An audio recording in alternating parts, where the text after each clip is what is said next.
নমস্কার ছোট বন্ধুরা, আজকে আমি তোমাদের শোনাতে চলেছি আমাদের সবার প্রিয় বুদ্ধিমান আর খানিকটা দুষ্টু গোপাল ভাঁড়ের এক মজার কাণ্ড।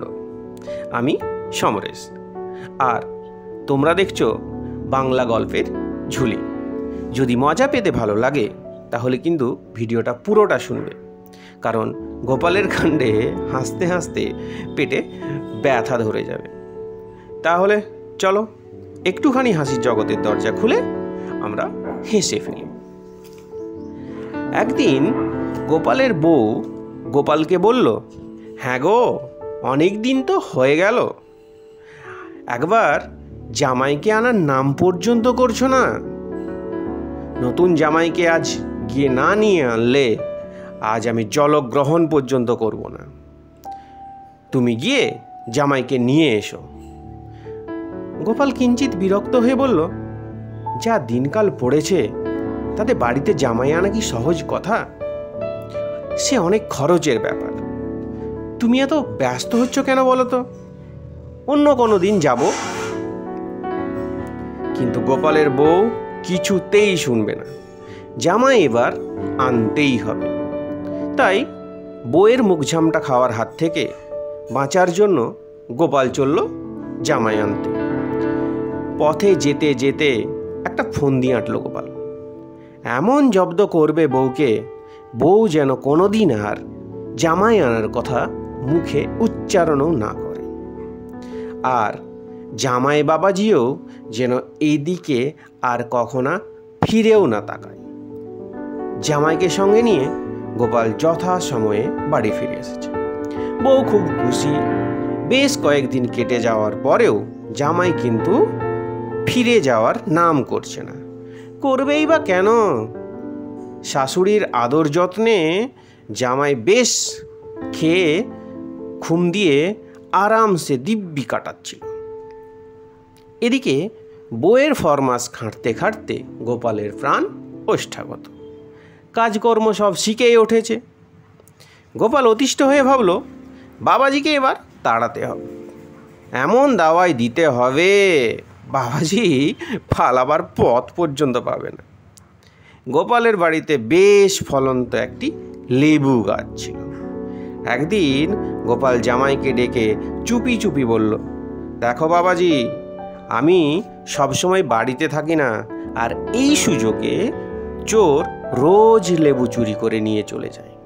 তুমি একটু গাছটির দিকে নজর রেখো তো বাবা, আর চোর চুরি করতে এলে তাকে ছাড়বে না, আমাকে ডাকবে। জামাই এই কথা শোনার পর থেকে সব সময় লেবু গাছের দিকে খেয়াল রাখে। গোপাল সারাদিন বাড়িতে কাটিয়ে সন্ধ্যার দিকে বউকে বলল, তাড়াতাড়ি ভাত দাও, রাজার বাড়ি যেতে যে হবে, জরুরি তলব আছে গো। বউয়ের ভাতের থালা এগিয়ে দিতেই গোপাল বলল, পেটটা তেমন ভালো যাচ্ছে না, লেবু চটকে দুটো ভাত খাবো, কাছ থেকে একটা লেবু তুলে নিয়ে এসো তো তাড়াতাড়ি। অন্ধকারে গোপালের বউ লেবু আনতে গেল। এদিকে শ্বশুরের কথা মতো জামাই চোর ধরার জন্য ঘাপটি মেরে বসেছিল লেবু গাছের কাছে। চোর ধরে শ্বশুরের কাছ থেকে বাহবা নিয়ে সে ছাড়বে। জামাই বাবাজি দেখল, তাই তো, শ্বশুরমশাই তো ঠিকই কথা বলেছে। হয়তো চোর সারা গায়ে কাপড় জড়িয়ে গুটি গুটি করে এদিকেই এগিয়ে আসছে। জামাই চোরকে ধরার জন্য এগিয়ে গেল। যেই না লেবুতে হাত দিয়েছে, অমনি এক লাফে চোরের সামনে এসে চোরকে সমস্ত শক্তি দিয়ে জাপটে ধরে চোর চোর বলে চেঁচাতে লাগলো।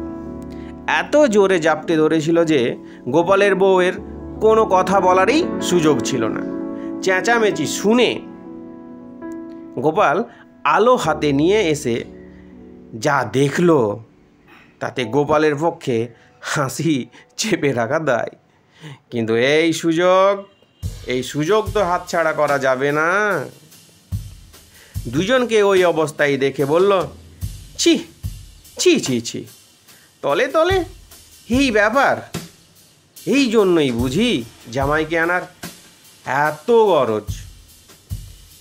কি কি বলবে শাশুড়ি আর জামাই, লজ্জায় মাথা নিচু করে তারা রইল। জামাই তো সে রাতেই আর থাকলো না, বাড়ি পালিয়ে গেল।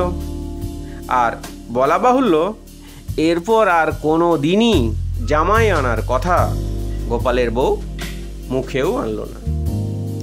এই ছিল আজকের গল্প, গোপাল ভাঁড়ের বুদ্ধি আর মজার এক কাণ্ড।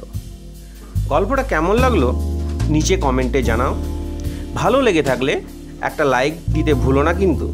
আর যারা এখনও সাবস্ক্রাইব করনি তারা এই চ্যানেলটাকে সাবস্ক্রাইব করে ফেলো, যাতে এখানেই রোজ আরও মজার গল্প তোমরা শুনতে পাও।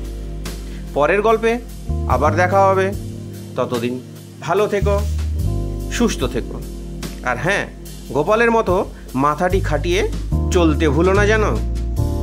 ধন্যবাদ।